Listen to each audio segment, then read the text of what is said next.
Hello Eternum and welcome to KOTT News, Eternum's #1 source for news. And this is the War Report.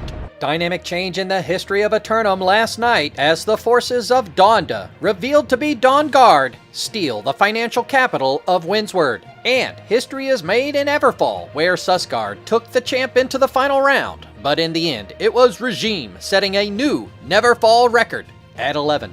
We spoke to a participant of the battle after the fight. Congratulations on your success tonight, making your Neverfall victory streak extend to 11, standing alone atop the leaderboards, the record books of history. How do you feel? We feel great. The key here was resilience, being able to bounce back in the face of adversity. Elysian, for the longest time, held it at 10, and we knew once we took that we could definitely hold for longer. And tonight we really showed that we could hold it. Never fall, forever fall, current streak at 11, baby. Only going up from here.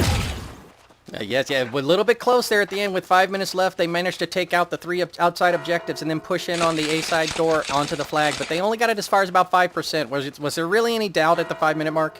I mean, the team we played is a very good team, no doubt, so no disrespect to them on that front. They played hard, they fought hard. Maybe they had complacency going in, thinking that it was just going to be a rollover, and I like to think we said otherwise. Returning to our lead story in Windsward, KOTT News also spoke with Dawn Guard representatives. Dylan, it's JChalant, KOTT News here, Eternum's #1 source for news. I was up in the Everfall covering the heavyweight fight, so I didn't get to see what happened here. Would you care to describe how it went and how you came out successful? The Giants fell, dude. It's time to realize that DG's the best in the West. That's pretty much it. Capped B in the first 5 minutes. Capped A, capped C. Win to 4. We farmed him for 10 minutes and decided to cap it, and then that was the story. Seems like an overwhelming victory for you now that you've taken the financial capital of Windsward. What are your intentions now that you have this abundance of fundage?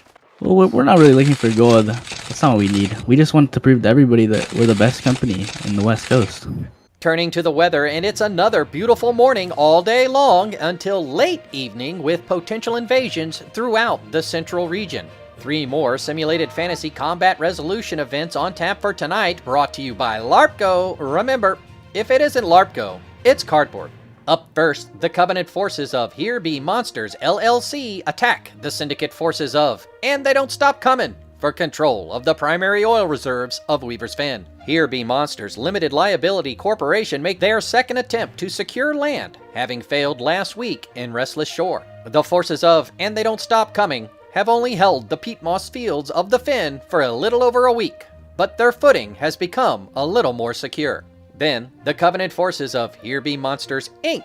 assail the marauders of landlords in their effort to adversely possess the Restless Shore. Here Be Monsters, Incorporated also make their second attempt to seize land, having learned from their setback in Ebonscale 5 days ago. The anarchy in the archipelago continues for the landlords, who are getting pretty tired of unruly would-be tenants refusing to pay their rent. Meanwhile, the Syndicate forces of Hero attempt to weed out the marauding forces of the Instigators from the northernmost region of Morningdale. Hero seeks to establish a forward observation point and staging ground for future northern progression.